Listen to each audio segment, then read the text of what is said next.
Hi, normally I don't do this, but today I'm going to be talking about exactly what an impeachment is. Now, why am I doing this? I'm doing this for a couple of reasons. Number one is because almost all of us are very badly informed and unfamiliar with these definitions and what goes on in our government, and most people don't even know how our government is structured or anything like that because somehow they learned nothing in fifth grade civics. And whatever they learned, they've promptly forgot because they're more interested in Taylor Swift or something like that. I don't know. But my daughter, she came in, was all upset that Trump's going to be thrown out of office. Trump's been impeached, and all her friends are cheering because Trump's going to be removed from office. Well, in my daughter's case and in her friend's case, neither one of them understands what is going on. So if you're confused about what's going on, or if you have children that are confused about what's going on, I'm going to share with you exactly what an impeachment is so that they'll understand what is going on in the Senate and in the House. Now, first of all, let's start with a simple definition of impeach. Now, it's an old word. It's an old English word.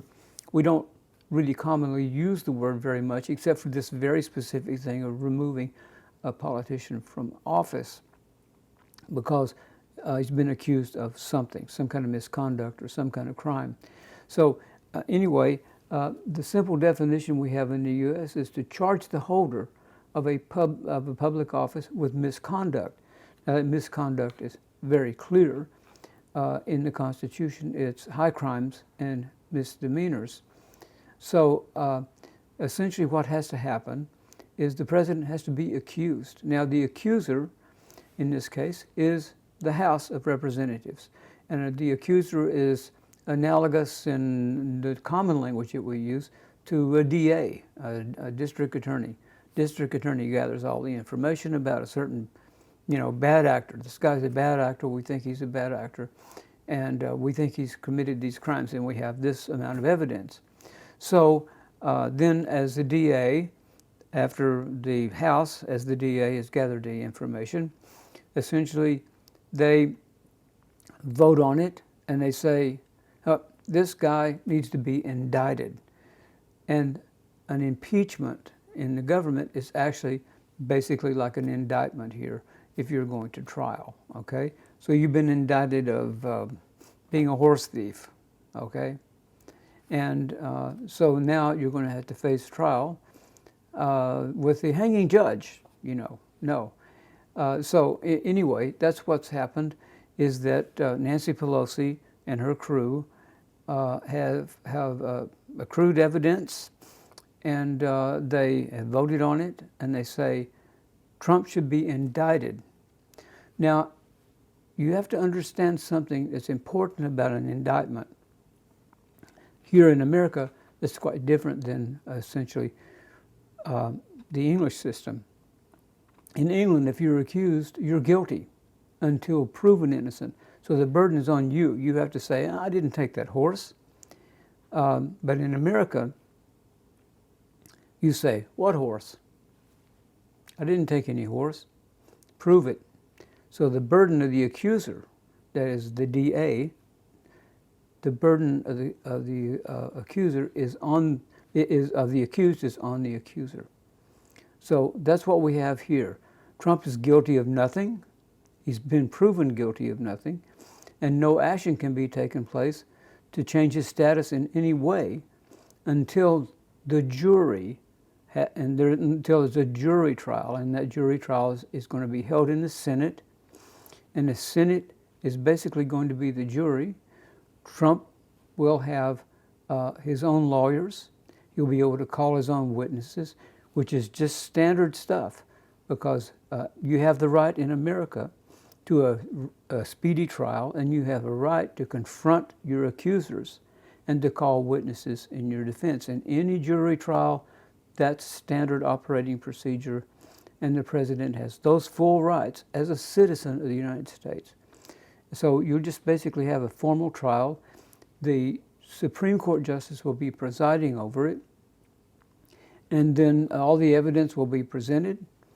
The accuser it will essentially have his day in trial. He have his day in court and the right to defend himself. And then after all the evidence is presented, both negative and positive, then the Senate will vote. And the Senate will have to vote.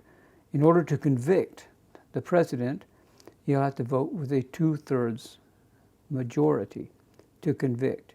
If they don't receive that 2/3 majority, then the impeachment really is nothing.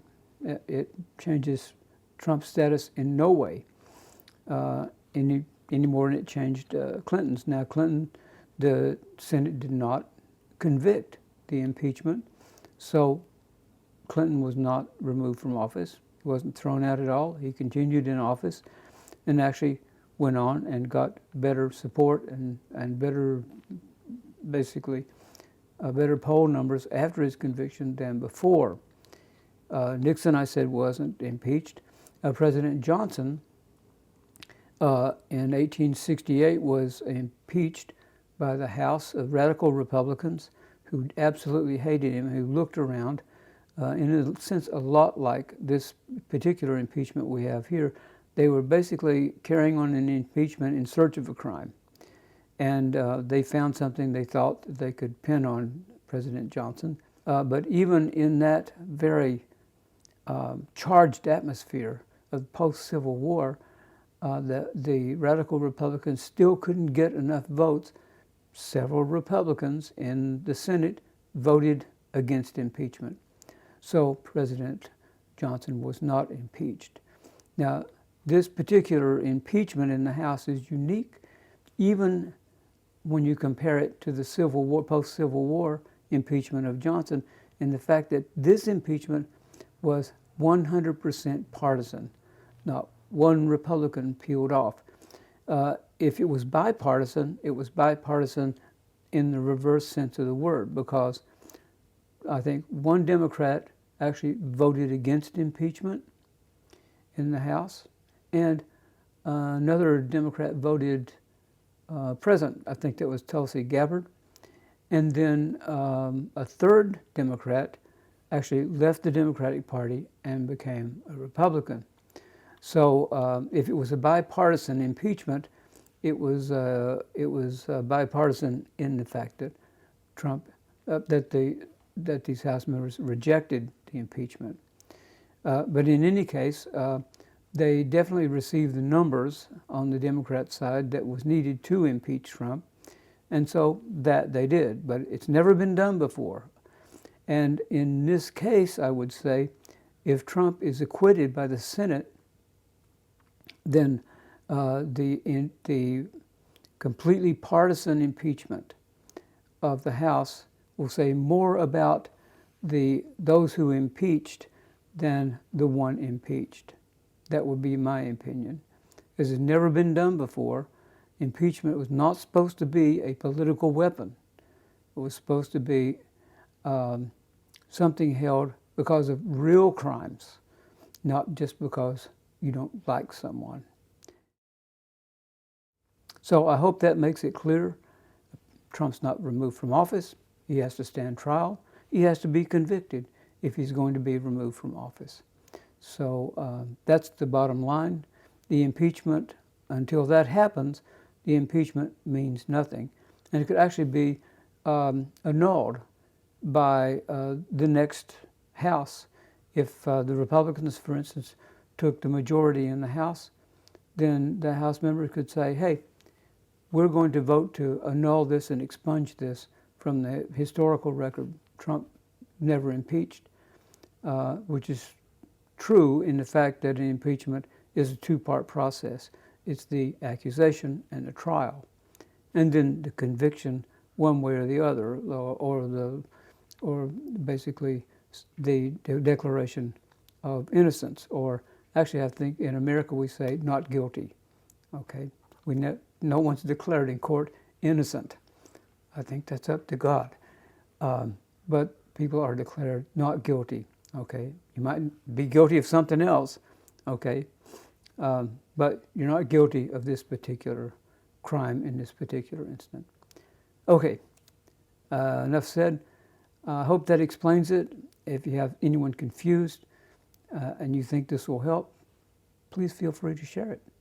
Thanks for listening.